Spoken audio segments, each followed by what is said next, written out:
not curse the president, because what you say, anything that you declare, any seed that you sow is that which you reap. We have cursed many African leaders, even our country right now. We have cursed most of the men in authority. We have cursed them. The Bible says in 1 Timothy chapter 2 verse 1 to 2, it says that I exhort therefore that first of all supplication, prayers, intercession, and giving of thanks to be made for all men, for kings. Who are the kings ruling us right now? They are the president. I mean, in Timothy's dispensation, it was kings that were ruling. But our generation or our dispensation, they are presidents, they are prime ministers. Yeah. Pray for them, intercede for them, always wish good for them. But you know what? This will shock you. Do you know when you read Ecclesiastes chapter 10 verse 20, the Bible says, do not curse the king. In other words, do not curse the president. Yeah. Do not curse the president. Put the black president there, we will curse him. Put the white president there, we will curse him. Put brown president there, we will curse him. Put even blue or green president, we will curse him. Where are we going? But in our spirit, even when we look at ourselves, the same person who is cursing want to be in authority tomorrow. That same person want to lead tomorrow. So if you are cursing the leader, how would you want to become? I want you to try as much as possible to pray for your leaders. Pray for them. You know what? When we start praying, we can try this. We've been cursing them. You can sit on radio, you can sit on TV and curse them. Sometimes we don't even know them. We don't even know their shoe size, but the way we talk about them. If you want your president to change, if you want your president to be good leaders, if you want your ministers to be good leaders, to serve you and serve you better, start praying for them. Let me ask you this question. How many times have you woke up in the morning, apart from praying for your children, praying for your wife, praying for all your businesses and your plans and your aspirations? How many times have you mentioned the name of your president and say, God, bless this president. God, bless this. God, bless this. Many a times we go to the prayer camps and we have all kinds of prayer topics. How many times have we prayed for the president? How many times have you raised a prayer to pray for your ministers? They are ruling you. The decision they will make today can affect your future. They can tell all of us to sleep today. They can even announce state of emergency.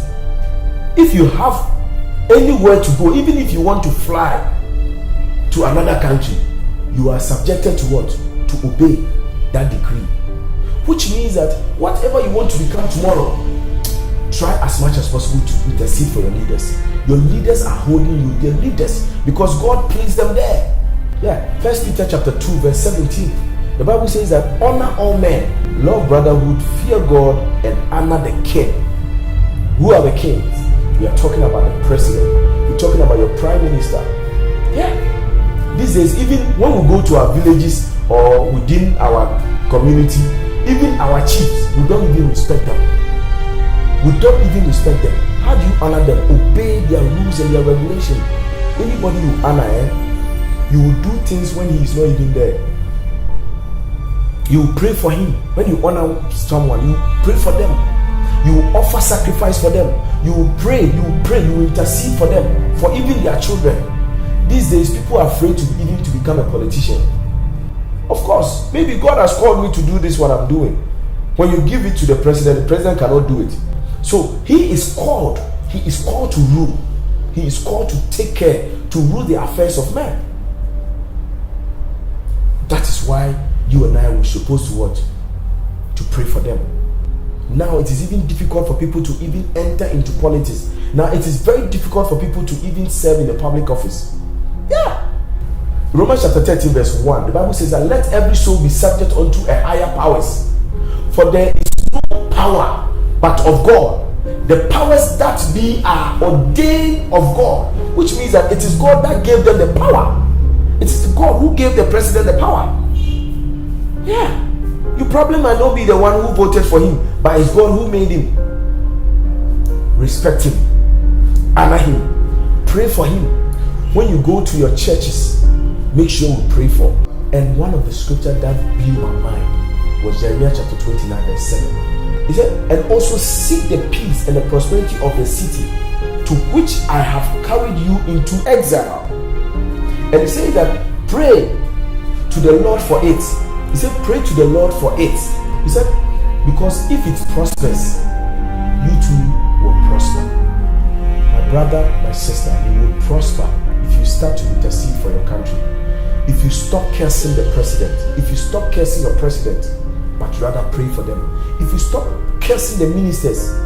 Ezekiel chapter 22 verse 30, the Bible says, and I sought for a man among them that should make up the hedge and stand in the gap before me for the land, that I may not destroy it. But I found none. The Lord was looking for you and I to be the intercessors for our country, to be the intercessor for our president, to be intercessor for our ministers, to be intercessors for our fathers, our leaders in authority. The Lord is looking for people who can stand in the gap for this country. But he found none. He found none. In fact, he didn't find me, he didn't find you. Our leaders, they are like us.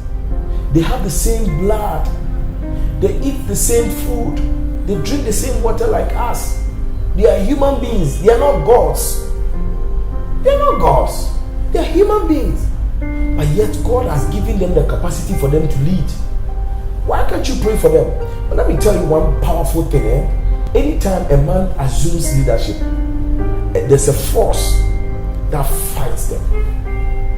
Demons, if 2 demons are visiting you, for him, thousands of demons are visiting you every day. Let's start to pray for the men in authority. Let's start to intercede for our leaders. Let's start to intercede for our ministers. Let's start to pray for the president to succeed. Okay, this is what we've been doing. We always criticize him. I understand. I mean, sometimes you could see that, yes, it's supposed to be 2, but they are coming in to tell us that it is 5. I know, but pray for them. Because if you pray, your prayer is like a remote. Our confession can make them all and make them. Yeah. I pray in the name of Jesus that anyone who is bitter, anyone who finally so difficult to pray for his leader, to pray for his president, to pray for his ministers, he pray for the men in authority. May God give them the joy, the peace to be able to pray for them in the name of Jesus. And I pray for every single leader in this country. If the enemy wants to frustrate us, the enemy will use everything possible to manipulate our leaders. But today, I pray in the name of Jesus, anyone that has been projected against us, that Ghana should not lift up our head, may that one be broken in the name of Jesus. May that one be broken in the name of Jesus. Anyone that has been lifted against Ghana, anyone that has been lifted against Africa, may that one be loose in the name of Jesus. May that one catch fire in the name of Jesus. May godliness and guidance be the portion of our president. Today, may our mind change and may we start interceding for our leaders.